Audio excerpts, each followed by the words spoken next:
Olá, turma do oitavo ano, como vocês estão? Espero que bem. Estão se cuidando? Também espero que bem. Vamos dar continuidade ao nosso assunto com o tema 2, capítulo 3, tá bom? No capítulo 3, sobre estratégias reprodutivas das plantas, nós vamos ter como objetivo compreender as estruturas que compõem as flores, entender o processo de polinização e reconhecer a relação entre planta e polinizador. Então, sobre plantas com flores.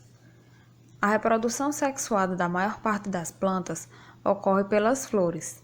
Lembrem-se disso. A flor é o órgão que contém as estruturas reprodutoras. Então, as flores, elas podem aparecer de forma isolada, ou em um ramo, ou em inflorescências. O que seria essa inflorescência? A inflorescência nada mais é do que a parte da planta onde se localizam as flores. É caracterizada pela forma como a das imagens e se dispõe uma em relação às outras. Observem essa fotozinha que eu coloquei sobre os tipos de inflorescência. Assim fica mais fácil de entender. Então, sobre as principais partes da flor. As flores são bastante diversas em seus formatos, cores e na disposição nas plantas. São constituídas por estruturas de reprodução, proteção e sustentação. Sobre as estruturas de reprodução, os órgãos reprodutores nas flores são denominados de androceu e gineceu, que nada mais é que androceu, a parte masculina, que é composto por um conjunto de estames constituído de um filete que sustenta a antera. Na antera vão estar as estruturas que produzem os grãos de pólen. Dê uma observada na foto.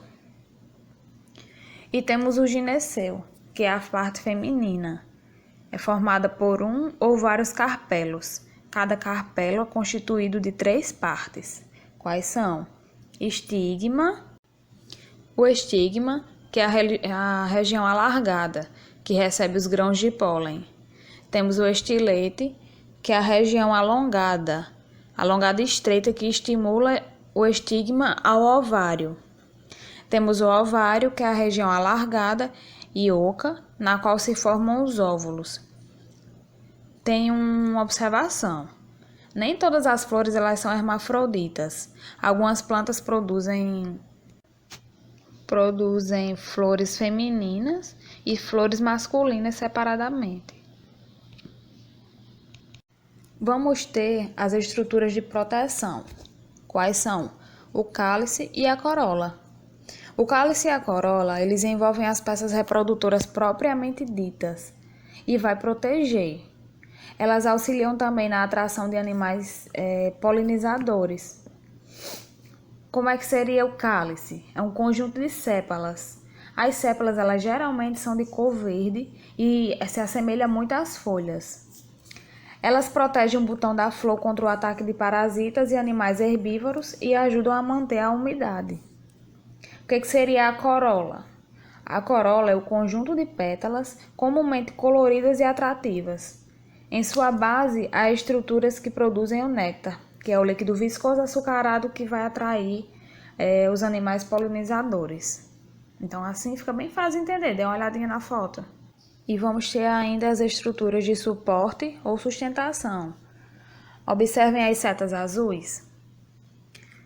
A flor é ligada ao ramo por uma haste, que é o pedúnculo.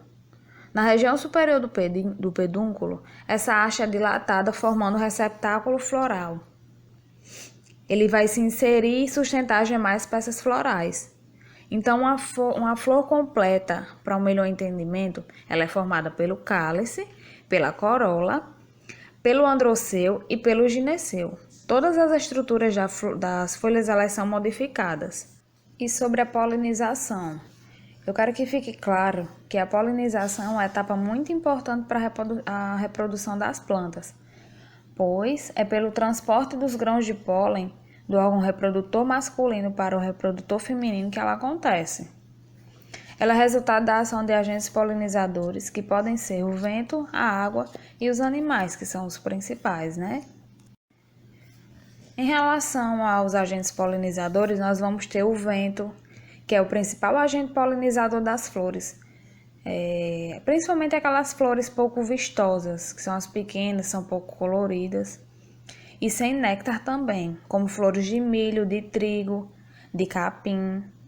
Então, para que ocorra polinização pela ação do vento, é preciso grande produção de grão de pólen, porque muitos deles, ao serem dispersos, pelo vento, podem não chegar a outras flores. Outro agente polinizador importante, como eu falei, são os animais. Alguns animais como abelhas, borboletas, beija-flor, morcego, eles são atraídos pelo néctar, pelas cores e pelo odor característico de algumas flores. Principalmente as conhecidas são as flores de acácia, de hibisco, a flor do maracujá. Então, ao visitar diferentes flores, os animais transportam. Eles vão conseguir transportar os grãos de pólen que ficam no seu corpo e assim vai se disseminar. A interação da planta com o polinizador, ela pode ser muito complexa, porque ela é o resultado de adaptações na forma e no comportamento de ambos. Um exemplo, as flores, Elas têm atrativos para os polinizadores. Podem ser as cores, os formatos chamativos, os odores agradáveis, alguns recursos alimentares, como o néctar e o pólen. E da mesma forma, algumas características dos animais podem os tornar bons polinizadores. Um exemplo, as abelhas, que além de elas visitarem muitas flores, elas podem transferir grão de pólen de uma para outra, através dos seus pelos que vão transportar o pólen. Algumas aves também que têm bicos longos, língua comprida, elas vão ser boas polinizadoras. E sobre os tipos de polinização? Nós vamos ter dois tipos, a cruzada e a autopolinização. Bem simples também. Na polinização cruzada, dê uma olhadinha aí na foto, é quando ocorre a transferência de grãos de pólen de uma flor para a outra, entre plantas da mesma espécie. Entendido?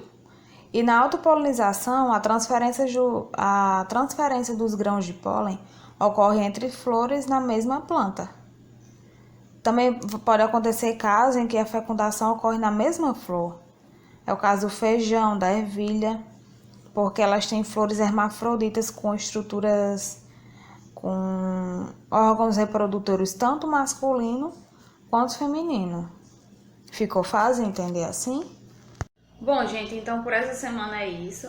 Agora nós vamos lá para o nosso grupo do WhatsApp para que eu possa comentar as atividades que eu passei para vocês, tá bom? Dúvidas que vocês tiverem, tirem por lá. Qualquer dúvida, não hesitem em me perguntar, tá bom? Eu vou estar disponível para vocês.